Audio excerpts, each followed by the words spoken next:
ನಮಸ್ತೆ, ನನ್ನ ಹೆಸರು ಕಮಲಾ ನಾಯ್ಕ್ ಅಂತ. ನಾನು ಉತ್ತರ ಕನ್ನಡ ಜಿಲ್ಲೆ ಭಟ್ಕಳ ತಾಲೂಕಿನಿಂದ ಮಾತಾಡ್ತಾ ಇದ್ದೀನಿ. ನನ್ನದೊಂದು ಪುಟ್ಟ ಸಂಸಾರ ನಾನೇ ನಿಭಾಯಿಸ್ಕೊಂಡು ಹೋಗ್ತಾ ಇದ್ದೀನಿ. ನಮ್ಮ ಯಜಮಾನರು ಅಷ್ಟೇನು ಚೆನ್ನಾಗಿ ಸಂಸಾರ ನಿಭಾಯಿಸೋ ರೀತಿಯಲ್ಲಿ ಇರಲಿಲ್ಲ, ಹಾಗಾಗಿ ನಾನೇ ನೋಡ್ಕೊಳ್ಬೇಕಾಯ್ತು. ಹೆಚ್ಚಿನ ವಿದ್ಯಾಭ್ಯಾಸ ಇಲ್ಲ.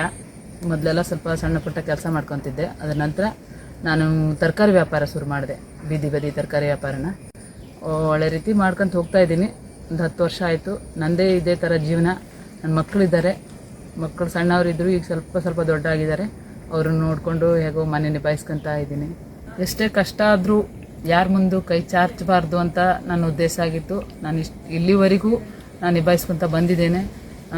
ನನಗೆಲ್ಲರೂ ಇದ್ದಾರೆ, ಬಟ್ ತಂದೆ ಮನೆ, ತಾಯಿ ಮನೆಯ, ಗಂಡನ ಮನೆಯವರು ಎಲ್ಲರೂ ಇದ್ದಾರೆ. ಅವ್ರವ್ರ ಮೆಟ್ಟಿಗೆ ಅವ್ರವ್ರು ನನಗೆ ಯಾರೂ ಹೆಚ್ಚಿಂದ ಸಪೋರ್ಟ್ ಮಾಡಿಲ್ಲ ಬದುಕೋದಕ್ಕೆ. ಬಟ್ ನಾನೇ ಇಲ್ಲಿವರೆಗೂ ಮಕ್ಕಳೆಲ್ಲ ಚಿಕ್ಕವರಿದ್ದಾರೆ. ನನ್ನ ಮನೇಲಿ ನಾನು ತುಂಬ ಜಾಲಿಯಾಗಿರ್ತೀನಿ, ತುಂಬ ಸಂತೋಷವಾಗಿದ್ದೀನಿ. ಸ್ವಲ್ಪ ಎಷ್ಟೇ ಕಷ್ಟ ಇದ್ದರೂ ಸಂತೋಷವನ್ನು ತೋರಿಸ್ಕೊಳ್ತಾ ಇಲ್ಲ, ಚೆನ್ನಾಗಿ ನೋಡ್ಕೊಳ್ತಾ ಇದ್ದೀನಿ, ಖುಷಿಯಾಗಿರ್ತೀನಿ. ಮೊದಲೆಲ್ಲ ತರಕಾರಿ ವ್ಯಾಪಾರಕ್ಕೆ ಹೋಗಬೇಕಿದ್ರೆ ತುಂಬ ಕಷ್ಟ ಆಗ್ತಿತ್ತು. ಆಟೋಗೆ ಸಿಕ್ಕಾಪಟ್ಟೆ ದುಡ್ಡು ಕೊಡಬೇಕಿತ್ತು, ಸಾಧ್ಯ ಆಗ್ತಿರ್ಲಿಲ್ಲ. ಬಸ್ನವ್ರು ಹಾಕ್ತಿರ್ಲಿಲ್ಲ. ತರಕಾರಿ ಮಾರೋದಂದ್ರೆ ಅಷ್ಟು ಸುಲಭ ಅಲ್ಲ.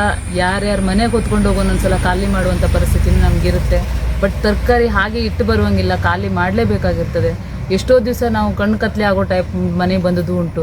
ಹಾಗಂತ ಅದನ್ನು ಹೆಮ್ಮೆಯಿಂದ ಹೇಳ್ಕೊತೀನಿ ನಾನು. ಬಟ್ ತರಕಾರಿ ವ್ಯಾಪಾರ ಅನ್ನೋದಷ್ಟು ಸುಲಭ ಅಲ್ಲ, ಮಾಡಿದವರಿಗೆ ಗೊತ್ತಿರುತ್ತೆ. ಹಿಂಗೆಲ್ಲ ತುಂಬ ಕಷ್ಟಪಟ್ಟು ಗಾಡಿ ತಗೊಂಡೆ, ಏನೇನು ಪ್ರಯತ್ನ ಮಾಡಿ ಗಾಡಿಯಿಂದ ನನಗೆ ಹೋಗ್ಬೇಕಿದ್ರೆ ಈ ಮೆಟ್ಟಿಗಿದ್ದು ಹೋಗೋಕ್ಕೆ ಬರೋದಕ್ಕೆ ಕಷ್ಟ ಆದರೂ ಮನೆ ನಿಭಾಯಿಸ್ಕೊತ ನೋಡ್ಕೊತ, ಮನೆಯಲ್ಲೂ ನಾನೇ ನೋಡ್ಕೊಳ್ಬೇಕು, ಹೊರಗಡೆನೂ ನಾನೇ ದುಡಿಬೇಕು. ನನಗೆ ವಿದ್ಯಾಭ್ಯಾಸ ಕಡಿಮೆ ಇದ್ದರೂ ಕೂಡ ನನಗೇನು ಜಾಸ್ತಿ ಬರೆಯೋದಕ್ಕೇನು ಬರಲ್ಲ. ಸ್ವಲ್ಪ ಏನಾದ್ರು ಓದ್ತೀನಿ ಅಷ್ಟೇ, ಬಿಟ್ಟರೆ ನಾನು ಅದು ವಿದ್ಯೆ ಇಲ್ಲ ಅಂತ ಕೈ ಕೊಟ್ಕೊಂಡೇನು ಕೂತಿಲ್ಲ. ಬಟ್ ಚೆನ್ನಾಗಿ ನಿಭಾಯಿಸ್ಕೊಂಡು ಹೋಗ್ತಾ ಇದ್ದೀನಿ.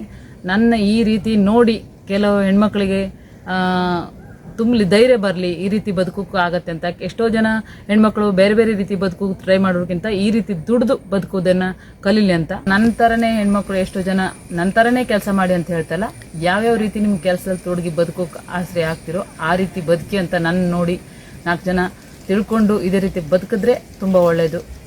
ಅದೇ ನನ್ನ ಆಸೆ.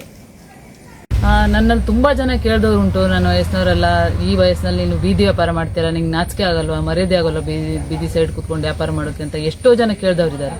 ಬಟ್ ನಾನು ಅವ್ರಿಗೆ ಹೇಳಿದ್ದೀನಿ, ನನಗಿದು ಮರ್ಯಾದೆ ಕೆಲಸ ಅಲ್ಲ, ಬಟ್ ನಾನು ಸ್ವಂತವಾಗಿ ದುಡಿತಾ ಇದ್ದೀನಿ, ನನಗೇನು ಮರ್ಯಾದೆ ಅನ್ನಿಸ್ತಾ ಇಲ್ಲ ಅಂತ ನಾನು ಹೇಳ್ಕೊಂಡಿದ್ದೀನಿ ಅವ್ರ ಹತ್ರ. ಅದೆಲ್ಲ ಕಷ್ಟವನ್ನು ಮೆಟ್ಕೊಂಡು ನಾನು ಈಗ ಸ್ವಾವಲಂಬಿಯಾಗಿ ಬದುಕ್ತಾ ಇದ್ದೀನಿ. ನನ್ನ ಜೀವನ ಬಗ್ಗೆ ನನಗೆ ಖುಷಿ ಇದೆ. ಬಟ್ ಇನ್ನೂ ಅವಕಾಶ ಸಿಕ್ಕಿದ್ರೆ ಒಂದು 4 ಜನ ನನ್ನ ಹೆಣ್ಮಕ್ಳು ನನ್ನ ಇದು ಮಾಡಿ ತಗೊಂಡು ಮಾತಾಡಿದ್ರೆ ನನಗೆ ಅದೇ ಒಂದು ಖುಷಿ.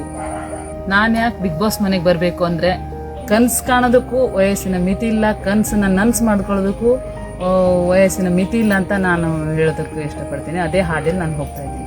ನಾನು ಬಿಗ್ ಬಾಸ್ ಮನೆಗೆ ಹೋಗಬೇಕು, ನನ್ನನ್ನು ನಾನು ಪ್ರೂವ್ ಮಾಡ್ಕೊಳ್ಳೋದಕ್ಕೋಸ್ಕರ, ಯಾರ ಸಹಾಯ ಇಲ್ಲದೆ ನನ್ನನ್ನು ನಾನು ಪ್ರೂವ್ ಮಾಡಿ ತೋರಿಸ್ಕೊಳ್ಳೋದಕ್ಕೆ, ನನ್ನ ಹಾಗೆ ಕಷ್ಟಪಡೋ ಹೆಣ್ಮಕ್ಳಿಗೆ ದಾರಿ ತೋರಿಸೋದಕ್ಕೆ.